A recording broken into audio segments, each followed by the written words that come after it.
Bonjour, bienvenue sur la chaîne de PB Modélisme. Alors n'hésitez pas à vous abonner, à mettre des petits likes, à commenter, à poser des questions, on est là pour y répondre. Aujourd'hui, on va parler de colle. De colle à maquette et de différentes colles pour le bois, le métal, un peu tout type de support. On va parler des avantages, des inconvénients, des compatibilités et surtout des incompatibilités. Alors tout d'abord, la maquette plastique utilise des colles qui sont bien souvent des solvants. Alors on peut parler ici de colles de chez Tamiya ou de chez Revell par exemple, qui peuvent être utilisés avec différents applicateurs. Ici ce sont des petits pinceaux, tout bêtement. Donc c'est assez pratique, il peut y avoir différentes viscosités, différentes fluidités bien évidemment, ici avec un petit pinceau.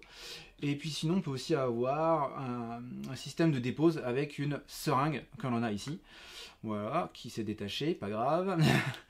Donc avec une seringue, si ça se bouche, un petit coup de briquet, ça se débouche instantanément. Voilà. Attention, c'est que sur les maquettes plastiques, ces colles fonctionnent bien sur des plastiques opaques qui sont du styrène, tout comme les parties transparentes. Par contre, attention, c'est que ces colles, j'y tiens, ces colles utilisent donc un solvant et vont attaquer les pièces transparentes. Il faut donc impérativement utiliser une colle spécifique pour les pièces transparentes de maquettes plastiques, sous peine que ça blanchisse, voire s'opacifie complètement. Voilà, ça c'est assez le point particulier pour la maquette. On a aussi une colle qui est assez nouvelle, pour nous en tout cas, des colles dites UV, donc ils vont polymériser non pas en s'évaporant, mais là avec l'adjonction d'un petit catalyseur, donc c'est ni plus ni moins qu'une LED UV, qui va permettre de catalyser la colle de façon quasiment instantanée et de façon assez robuste. Voilà, c'est assez nouveau, je vous en dis pas plus que ça, j'aimerais bien avoir un bon retour d'informations sur ce type de produit. Voilà pour les maquettes plastiques. Maintenant on va passer toutes les colles qu'on va utiliser, entre autres en avion ou en bateau, sur du bois, sur du polystyrène, que sais-je encore. Deux grandes familles, on va dire. La première, ce sont les colles dites solvantées, ou tout du moins des peintures en phase solvantée. La première, la plus connue, la plus répandue, la colle blanche. C'est ni plus ni moins qu'une colle PVC. C'est un PVC en suspension dans de l'eau. Donc ça, c'est hyper... c'est vraiment pas agressif pour dessous. C'est une colle qui va donc qu'on va pouvoir apposer sur après tout type de support, sauf le métal. Pourquoi ? Parce que cette colle en fait va sécher, vraiment pour le coup sécher, c'est-à-dire que l'eau va s'évaporer et le PVC qui est contenu sous forme de monomère va polymériser et va donc obtenir une cohésion, va permettre la cohésion des deux supports. Attention, c'est que pour que ça sèche, il faut des supports qui soient poreux. Le métal, vous oubliez donc sur ce type de colle. Très efficace sur le bois, sur la mousse, vous pouvez en poser sur du polystyrène, ça ne va pas fondre. Sur le même principe, on a les colles dites aliphatiques, qui ont l'avantage par rapport aux colles vinyliques d'être beaucoup plus dures après séchage et donc d'être beaucoup plus facile et beaucoup plus simple à poncer. Vous allez pouvoir poncer ces colles aliphatiques. Dans le même principe, on retrouve des colles dites cellulosiques, la UU Art, ça pue. Il y a un bon vieux solvant là-dedans, un solvant cellulosique de son nom, de colle cellulosique. Cette colle a l'avantage de très bien coller sur du bois, par contre, ne surtout pas la poser sur de la mousse, du dépron. Ça va faire fondre les surfaces, ça va carrément attaquer complètement. Attention, ça ne fonctionne pas sur du métal, encore une fois, il faut qu'il y ait évaporation, séchage de ce fameux solvant, qui est ici un solvant cellulosique. On passe maintenant sur des colles qui là pour le coup vont pas avoir besoin de sécher à proprement parler, mais de juste polymériser. Les plus connus, les cyanoacrylates, qui sont des colles dites ultra rapides, des superglus. Ici vous allez avoir différentes viscosités, différentes vitesses de prise, et c'est particulièrement rapide. Pour le coup vous pouvez coller le métal puisqu'elle n'a pas besoin de sécher, elle va vraiment polymériser en absence d'air, elle n'a pas besoin de sécher, pas besoin d'évaporation de son solvant. Elle va prendre, si ça ne prend pas encore assez vite, il y a un accélérateur, attention à prendre un accélérateur qui soit compatible avec le dépron, je pense entre autres à cet accélérateur de chez Gropner. Voilà, ici on a des colles qui sont vraiment très rapides, qui vont même être tellement fluides pour certaines, vous allez pouvoir coller deux bouts de bois, apposer deux bouts de bois l'un contre l'autre, et avec une simple goutte de colle, ça va partir entre les deux bouts de bois et par capillarité va venir coller ces deux pièces. La colle va vraiment s'infiltrer dans les fibres du bois. Vous pouvez aussi utiliser un capillaire pour vraiment doser finement et vraiment apposer la goutte de colle où vous souhaitez.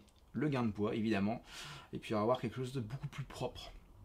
Voilà, donc différentes viscosités, ça va être quelque chose de très très fluide. Je ne sais pas si on peut s'en rendre compte ici, mais c'est beaucoup plus fluide que de l'eau.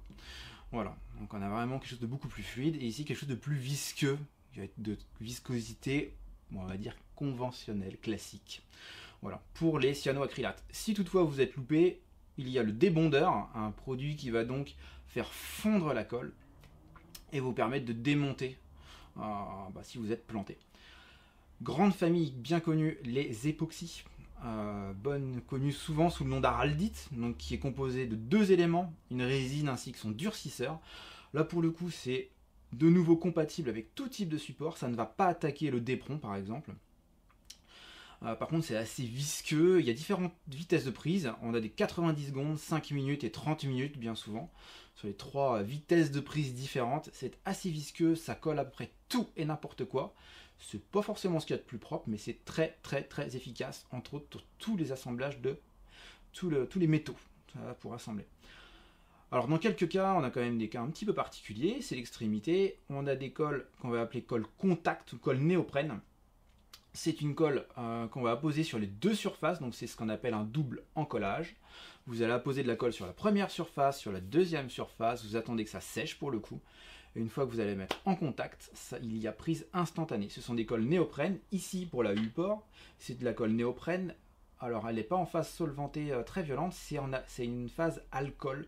Donc, ça va être compatible avec le dépron, d'où son nom de UU-port, qui va donc être compatible, entre autres, pour le dépron, très pratique. La Zapgoo, qui est encore une fois une colle néoprène, c'est quand vous avez plus grand espoir, vous utilisez ça, ça sauve la mise. Et puis une colle un peu spéciale, c'est pour les vis, donc c'est du frein filet. Il y a différentes duretés, différentes tenues, différentes couleurs. Donc du bleu, du rouge, du vert, et vous allez adapter en fonction évidemment de la tenue que vous souhaitez. Prenez quelque chose de médium à léger, les fixation dure, si vous ne chauffez pas, ça ne viendra pas, la vis va casser dans son logement en fait. Donc à utiliser, attention, utilisez des valeurs assez modérées de ce type de produit. Voilà un peu le récapitulatif de toutes ces colles. Donc des colles à maquette, évidemment, 2 types, pour le plastique opaque, pour les plastiques transparents, utilisez la colle adéquate, sinon vous allez abîmer des pièces. Les fameuses colles à bois dites solvantées, la colle blanche avec la colle aliphatique, et la colle cellulosique, un peu à l'ancienne, ça permet de sécher, ça sèche assez vite et c'est assez pratique, assez agréable. Les cyanoacrylates, probablement les colles les plus utilisées aujourd'hui quand on construit un avion, quand on construit un bateau, c'est vraiment extrêmement pratique. La colle époxy, très pratique entre autres sur tout ce qui est collage des bois durs, je pense entre autres au contreplaqué, au samba, au pin. On fera d'ailleurs une petite vidéo sur la présentation des différents types de bois à l'occasion. Et puis évidemment les colles un peu spéciales pour le dépron entre autres. De même que vous retrouvez la colle ici, Foam Safe, la cyano spéciale dépron, sinon ça fond. C'est le couple idéal pour le dépron. C'est probablement une des rares colles compatibles pour ce type de matériaux à assembler. Voilà, avec la U-port, les colles contact et puis évidemment les freins filets de différentes duretés. Voilà.